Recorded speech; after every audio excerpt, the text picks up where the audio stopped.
ഈ വീഡിയോയിൽ നമ്മൾ നോക്കാൻ പോകുന്നത് ഗ്രാഫിക് ഡിസൈനിലെ പ്രധാനപ്പെട്ട ഒരു വിഷ്വൽ എലമെൻ്റായ ടൈപ്പോഗ്രഫിയെക്കുറിച്ചാണ്. ലെറ്റേഴ്സ് വ്യക്തമായിട്ടും വിഷ്വലി അപ്പീലിംഗ് ആയിട്ടുള്ള രീതിയിൽ അറേഞ്ച് ചെയ്യുന്ന ഒരു ആർട്ടാണ് ടൈപ്പോഗ്രഫി എന്ന് പറഞ്ഞാൽ.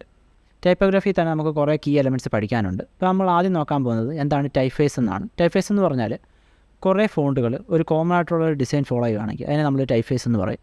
ഓരോ ടൈപ്പ്ഫേസിനും യുണീക്കായിട്ടുള്ള സ്റ്റൈലും വെയ്റ്റും ക്യാരക്ടേഴ്സും ഒക്കെ ഉണ്ട്. റൈറ്റ് ആയിട്ടുള്ള ഒരു ടൈപ്പ്ഫേസ് സെലക്ട് ചെയ്യേണ്ടത് അത്യാവശ്യമായിട്ടുള്ളൊരു കാര്യമാണ്. ഇനി നമുക്ക് ടൈപ്പ്ഫേസുകളുടെ കുറച്ച് ഉദാഹരണം നോക്കാം. ഒന്നാമതായിട്ട് സെറിഫ് ടൈപ്പ്ഫേസ് ഉണ്ട്. എന്ന് പറഞ്ഞാൽ ജസ്റ്റ് ബോർഡറുകളുണ്ട്, കൃത്യമായിട്ട് കാണാൻ പറ്റും. പിന്നെ സാൻസ് സെറിഫ് ടൈപ്പ്ഫേസ് ഉണ്ട്.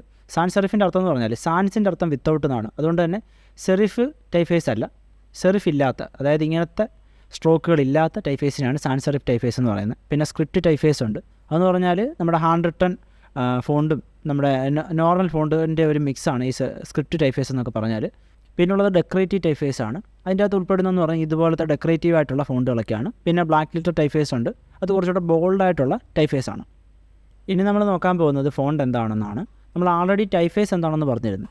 കുറേ ഫോണ്ടുകൾ കോമൺ ആയിട്ടുള്ളൊരു ഡിസൈൻ ഫോളോ ചെയ്യുകയാണെങ്കിൽ നമ്മളതിന് ടൈപ്പ്ഫേസ് എന്ന് പറയും. പക്ഷേ ഫോണ്ട് എന്ന് പറഞ്ഞാൽ ഇപ്പോൾ എന്തെങ്കിലും ഒരു സ്പെസിഫിക് ആയിട്ടുള്ള സ്റ്റൈലോ സൈസോ ഒക്കെ ഫോളോ ചെയ്യുന്നതിനെയാണ് നമ്മൾ ഫോണ്ട് എന്ന് പറയുന്നത്. ഇപ്പോൾ ഓരോ ഫോണ്ടിന് യുണീക്കായിട്ടുള്ള വെയ്റ്റും സ്റ്റൈലും ക്യാരക്ടറും ഒക്കെ ഉണ്ട്. ഇപ്പോൾ നമ്മൾ കറക്റ്റായിട്ട് ഉള്ളൊരു ഫോണ്ട് സെലക്ട് ചെയ്യേണ്ടത് നമ്മുടെ ഡിസൈൻ്റെ റീഡബിലിറ്റിയെയും മൊത്തത്തിലുള്ള ഇമ്പാക്റ്റിനെയൊക്കെ ബാധിക്കുന്നൊരു കാര്യമാണ്.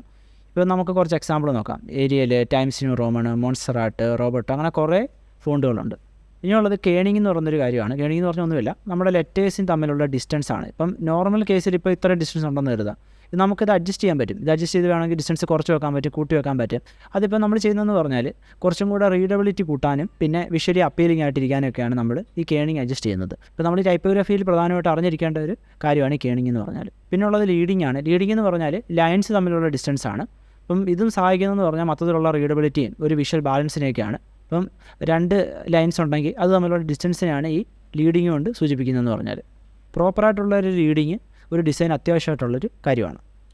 ഇനി നമുക്ക് ടൈപ്പോഗ്രഫി എഫക്റ്റീവായിട്ട് ഡിസൈൻ്റെ അകത്ത് എങ്ങനെയൊക്കെയാണ് യൂസ് ചെയ്യുന്നതെന്ന് നോക്കാം. ആദ്യം നമ്മൾ ചെയ്യേണ്ടതെന്ന് പറഞ്ഞാൽ റൈറ്റ് ആയിട്ടുള്ളൊരു ടൈപ്പ്ഫേസും ഫോണ്ടും ഒക്കെ സെലക്ട് ചെയ്യണം. അത് എസെൻഷ്യൽ ആയിട്ടുള്ളൊരു കാര്യമാണ്. പിന്നെ നമുക്ക് ഹൈറാർക്കി യൂസ് ചെയ്യാം. ഹൈറാർക്കി എന്ന് പറയുന്നത് നമ്മുടെ എലമെൻറ്റ്സ്, നമ്മൾ ഉപയോഗിക്കുന്ന ടെക്സ്റ്റുകൾ കറക്റ്റ് ഓർഡറിൽ അതിൻ്റെ ഇമ്പോർട്ടൻസ് അനുസരിച്ച് അറേഞ്ച് ചെയ്തതിനെയാണ് ഹൈറാർക്കി എന്ന് പറയുന്നത്. അത് നമ്മൾ എപ്പോഴും ശ്രദ്ധിക്കേണ്ട ഒരു കാര്യമാണ്.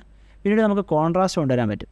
കോൺട്രാസ്റ്റ് എന്ന് ഉദ്ദേശിക്കുന്നതെന്ന് പറഞ്ഞാൽ ടെക്സ്റ്റുകൾ തമ്മിലുള്ള സൈസ് ഡിഫറൻസ്, വെയ്റ്റിൻ്റെ ഡിഫറൻസ്, കളറിൻ്റെ ഡിഫറൻസ്, ഇതൊക്കെയാണ്. ഇപ്പോൾ നമ്മൾ ഹെഡിങ്ങിന് കുറച്ചുകൂടെ സൈസ് കൂടിയ അല്ലെ വെയിറ്റ് കൂടിയ ടെക്സ്റ്റുകളൊക്കെ ഉപയോഗിക്കണം. അത് നമ്മൾ ശ്രദ്ധിക്കേണ്ട ഒരു കാര്യമാണ്. പിന്നീടുള്ള കാര്യം എന്ന് പറഞ്ഞാൽ സ്പേസിങ് കറക്റ്റ് ആയിരിക്കണം. കറക്റ്റായിട്ടുള്ള സ്പേസിങ് നമ്മൾ എല്ലായിടത്തും കൊടുക്കണം. നമ്മൾ ആൾറെഡി കേണിങ്ങിനെ പറ്റി, റീഡിങ്ങിനെ പറ്റിയൊക്കെ പഠിച്ചു, അതും സ്പേസിങ് ആണ്. അതുകൂടാതെ നമ്മുടെ മൊത്തത്തിൽ നമ്മൾ ടെസ്റ്റ് അറേഞ്ച് ചെയ്ത് വെക്കുന്ന സ്പേസും കാര്യങ്ങളൊക്കെ ശ്രദ്ധിക്കേണ്ട ഒരു കാര്യമാണ്.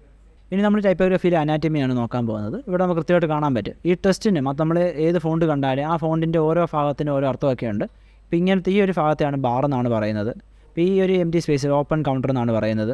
ഇതിനെ നമ്മൾ സ്റ്റെം എന്നാണ് പറയുന്നത്. ഇതിൻ്റെ അകത്തുള്ള സ്പേസിനെ കൗണ്ടർ എന്ന് പറയും. എന്ന് പറഞ്ഞാൽ ലൂപ്പ് എന്ന് പറയും. ഇത് ഇങ്ങനത്തെ ഷേപ്പുകൾ നമ്മൾ ഇയർ എന്ന് പറയും. ഇത് ടിയർ ഡ്രോപ്പ് ടെർമിനലാണ്. പിന്നെ നമുക്കാണ് ഡിസെൻഡർ ഉണ്ട്, അസെൻഡർ ഉണ്ട്, മുകളിലുള്ള അസെൻഡർ എന്ന് പറയും. പിന്നെ ഉള്ളതെന്ന് പറഞ്ഞാൽ ഈ ബോർഡറാണ്. ഈ ബോർഡറിനെ നമ്മൾ പറയുന്നത് സെറിഫ് എന്നാണ്. ഇതെന്ന് പറഞ്ഞാൽ അനാറ്റമിയാണ്. നമുക്കാണെങ്കിൽ ഓരോ ഫോണ്ടിൻ്റെ അകത്ത് ഇതേപോലെ പാർട്സൊക്കെ നമുക്ക് കാണാൻ പറ്റുന്നതാണ്. ഇനി നമുക്കാണെങ്കിൽ ടൈപ്പോഗ്രഫി യൂസ് ചെയ്തേക്കുന്ന കുറച്ച് ഡിസൈനുകൾ നോക്കാം. ഇവിടെ മെയിനായിട്ടുള്ള സമ്മർ ക്യാമ്പ് എന്ന് പറയുന്നത് യെല്ലോ കളറിലാണുള്ളത്. മുകളിലുള്ളത് ബ്ലൂ കളറാണ്. ഇപ്പോൾ നല്ലൊരു കോൺട്രാസ്റ്റ് ക്രിയേറ്റ് ആയിട്ടുണ്ട്, കൃത്യമായിട്ട് കാണാൻ പറ്റും. പിന്നെ സൈസ് ഡിഫറൻസ് ഉണ്ട്, കളർ ഡിഫറൻസ് ഉണ്ട്. പിന്നെ നമുക്ക് കൃത്യമായിട്ട് കാണാൻ പറ്റും ഇത് കറക്റ്റായിട്ടാണ് അതിൻ്റെ ഓർഡറിനനുസരിച്ചാണ് അറേഞ്ച് ചെയ്ത് വെച്ചേക്കുന്നത്. ഇവിടെ നല്ലൊരു കോൺട്രാസ്റ്റും കൊണ്ടുവന്നിട്ടുണ്ട്, കൃത്യമായിട്ട് കാണാൻ പറ്റും. കളറുകളുള്ള കോൺട്രാസ്റ്റ് നമുക്ക് കൃത്യമായിട്ട് കാണാൻ പറ്റുന്നതാണ്. ഇപ്പോൾ നമുക്ക് ടൈപ്പോഗ്രഫി എഫക്റ്റീവായിട്ട് നമുക്ക് ഇതേപോലെ ഡിസൈൻ്റെ അകത്ത് യൂസ് ചെയ്യാൻ പറ്റുന്നതാണ്. ഇനി നമുക്ക് വേറൊരു എക്സാമ്പിൾ നോക്കാം. ഇപ്പോൾ ഇതിനകത്ത് കൃത്യമായിട്ട് കാണാൻ പറ്റും. ഇവിടെ കൃത്യമായിട്ട് സ്പേസിംഗ് ഒക്കെ കൊടുത്തിട്ടുണ്ട്. ഇപ്പോൾ ഇവിടെ എല്ലായിടത്തും ടൈപ്പോഗ്രഫിക്ക് സ്പേസിംഗ് കൊടുത്തിട്ടുണ്ട്.